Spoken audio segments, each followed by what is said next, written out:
Dear students السلام علیکم۔ گلستان Urdu channel میں آپ سب کو خوش آمدید کہتے ہیں اور یہ امید رکھتے ہیں کہ آپ سب بخیریت ہوں گے۔ ڈیئر اسٹوڈینٹس، آج کی اس ویڈیو میں ہم نیشنل بک فاؤنڈیشن کے سلیبس کے مطابق جماعت نہم کی اردو شامل نصاب نظم حمد کے شعر نمبر 4، 5، 6 کا مفہوم اور اشعار کی تشریح کریں گے، جبکہ اس سے ماقبل ویڈیو میں ہم نے شعر نمبر 1 تا 3 کے اشعار کی تشریح کی تھی۔ تو شعر نمبر 4 ہے: کسی کو سوچوں نے کب سراہا، وہی ہوا جو خدا نے چاہا، جو اختیار بشر پہ پہرے بٹھا رہا ہے وہی خدا ہے۔ اس شعر کا مفہوم ہے: انسان کی سوچیں کیا اس کا ساتھ دیں گی، وہی رب ہے جو انسان کی قسمت کا فیصلہ کرنے والا ہے، اس کے سامنے ہر شخص بے بس ہے۔ شعر کی تشریح طلب شعر میں شاعر اللہ رب العزت کی قدرت کاملہ اور اس کی طاقت کا اعتراف کر رہے ہیں، اگرچہ کوشش کرنے کا محدود اختیار انسان کے پاس ہے، لیکن اصل اختیار اور طاقت اللہ تعالیٰ کی ذات ہی کے پاس ہے۔ انسان کسی چیز کے حصول کے لیے جتنی بھی کوشش کرے، اگر وہ چیز اللہ تعالیٰ نے نصیب میں لکھی ہے اور اس کی رضا ہے تو انسان کو وہ چیز حاصل ہوگی، ورنہ نہیں۔ حضرت علی رضی اللہ تعالیٰ عنہ کا قول ہے کہ میں نے خدا کو اپنے ارادوں کی شکست سے پہچانا ہے، یعنی میں نے خدا کو اپنے ارادوں کے ٹوٹنے سے پہچانا ہے، اپنے ارادوں کے پورے نہ ہونے سے پہچانا ہے۔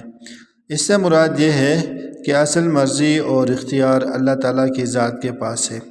وہ جو چاہتا ہے عطا کرتا ہے، جو چاہتا ہے عطا نہیں کرتا، کیونکہ وہ ہمارا رب ہے، وہ ہمارے لیے بہتر فیصلے کرتا ہے، اس لیے اس نے ہمارے اختیار پر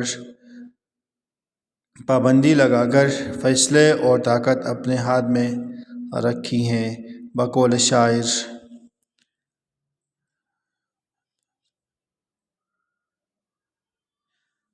پھندے سے تیرے کیوں کر جائے نکل کے کوئی، پھیلا ہوا ہے ہر سو عالم میں جال تیرا۔ یہ شعر نمبر 4 کی تشریح اور مفہوم۔ اب آتے ہیں شعر نمبر 5 کی تشریح اور مفہوم کی طرف۔ تو شعر نمبر 5 ہے: نظر بھی رکھیں سماعتیں بھی، وہ جان لیتا ہے نیتیں بھی، جو کھانے لاشعور میں جگمگا رہا ہے وہی خدا ہے۔ اس شعر کا مفہوم ہے: اللہ تعالیٰ سننے اور جاننے والا ہے، وہ ہمارے دلوں کی پوشیدہ باتیں بھی جانتا ہے۔ تشریح طلب شعر میں شاعر اللہ تعالیٰ کی صفات کاملہ کا ذکر بہت ہی بہترین انداز میں کرتا ہے کہ اللہ تعالیٰ سمیع و علیم ہے، سننے اور جاننے والا ہے، وہ ہمارے دلوں اور ہمارے ذہنوں کی پوشیدہ باتوں سے بھی واقف ہے، وہ دل کے ارادوں کو بھی جانتا ہے۔ اللہ تعالیٰ اپنے کامل علم کی بدولت ہر شے سے واقف ہے۔ لاشعور جہاں بھولی بستی یادیں ہوں جو کبھی بھی شعور یعنی یاد میں آ سکتی ہیں، اللہ تعالیٰ ان سے بھی واقف ہے۔ اللہ تعالیٰ کا علم ہر شے پر محیط ہے۔ بقول شاعر: وہی خالق ہے دل کا اور دل کے نیک ارادوں کا، وہی مالک ہمارا اور ہمارے باپ دادوں کا۔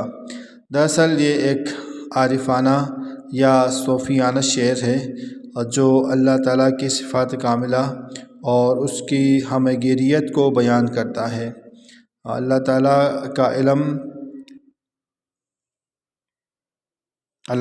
کا علم کامل اور جامع ہے، جو نہ صرف ہمارے ظاہری اعمال یعنی نظر اور سماعت میں آنے والی چیزیں ان کا احاطہ کرتا ہے،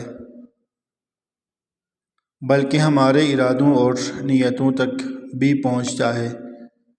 لہٰذا ہمیں اپنے ظاہر کے ساتھ ساتھ اپنے باطن یعنی نیت کو بھی درست رکھنا چاہیے، کیونکہ وہ نیتوں کے مطابق ہی جزا دیتا ہے۔ شعر نمبر 6: کسی کو تاج وقار بخشے، کسی کو ذلت کے گار بخشے، جو سب کے ماتھے پہ مہر قدرت لگا رہا ہے وہی خدا ہے۔ مفہوم: عزت اور ذلت کا مالک اللہ تعالیٰ ہے، وہیں سب کی تقدیر کا مالک ہے۔ تشریح: زیر تشریح شعر میں شاعر اللہ تعالیٰ کی قدرت کاملہ کا ذکر کرتے ہیں کہ اس کے اختیار میں ہے کہ وہ کسی کو عزت دے اور یا کسی کو ذلیل و رسوا کر دے۔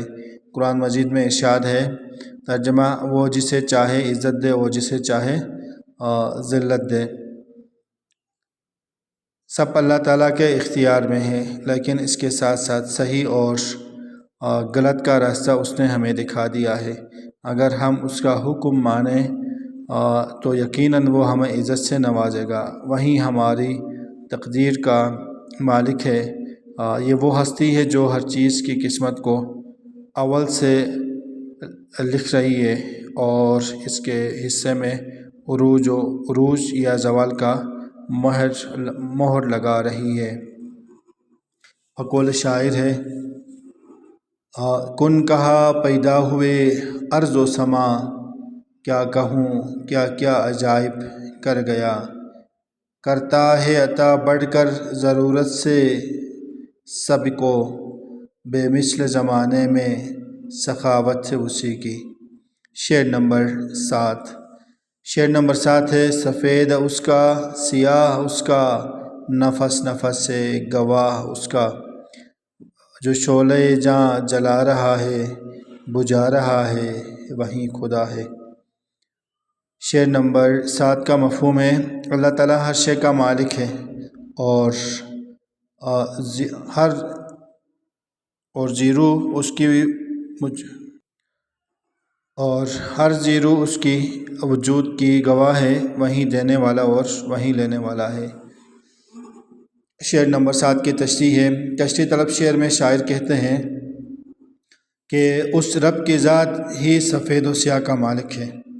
اس دنیا میں جو کچھ بھی موجود ہے، چاہے وہ خیر ہو یا شر ہو، دن ہو یا رات، ہر چیز کا حقیقی مالک اور خالق صرف اور صرف اللہ تعالیٰ ہے۔ دنیا میں کوئی بھی چیز اس کی ملکیت سے باہر نہیں۔ ہماری زندگی کا تسلسل اور ہمارے جسم میں آنے والے ہر سانس اس بات کی گواہی دے رہی ہے کہ ہم اس کے محتاج ہیں، اور وہیں ہماری زندگی کو برقرار رکھنے والا ہے۔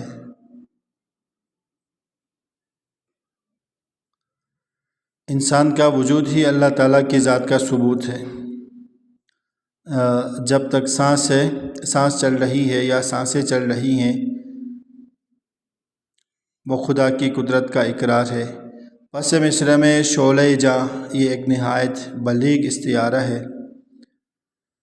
یہاں پہ جاں کو شعلے سے تشبیہ دی گئی ہے، یوں زندگی کی حرارت اور روشنی کی علامت ہے، یعنی اللہ تعالیٰ کی ذات زندگی کے شعلے کو روشن کرتی ہے، یعنی انسان کو پیدا کرتی ہے، اور جب چاہتی ہے اس شعلے کو بجھا دیتی ہے، یعنی موت دیتی ہے۔ تخلیق اور فنا، زندگی اور موت، دونوں پر کامل اختیار صرف اور صرف اس خدا کو حاصل ہے۔ بقول شاعر، اسی نے ایک حرف کن سے پیدا کر دیا عالم، کشاکش کی صدائے ہاؤ ہو سے بھر دیا عالم۔ ڈیئر اسٹوڈنٹس، یہ شعر نمبر 4 تھا۔ شعر نمبر 7 کی تشریح اور مفہوم بیان کیے گئے۔ امید کرتے ہیں کہ آپ کو ہماری یہ ویڈیو پسند آئے گی، اور گلستان اردو چینل میں پہلے سے ہیں یا ابھی نئے ہیں چینل کو ابھی تک سبسکرائب نہیں کیا ہے تو چینل کو سبسکرائب کریں۔ اسی طرح کی دیگر ویڈیوز سے استفادہ کے لیے آپ ہمارے ساتھ رہیے۔ اپنا ڈھیر سارا خیال رکھیے۔ اللہ نگہبان۔ ملتے ہیں ایک نئی ویڈیو کے ساتھ۔ اللہ حافظ۔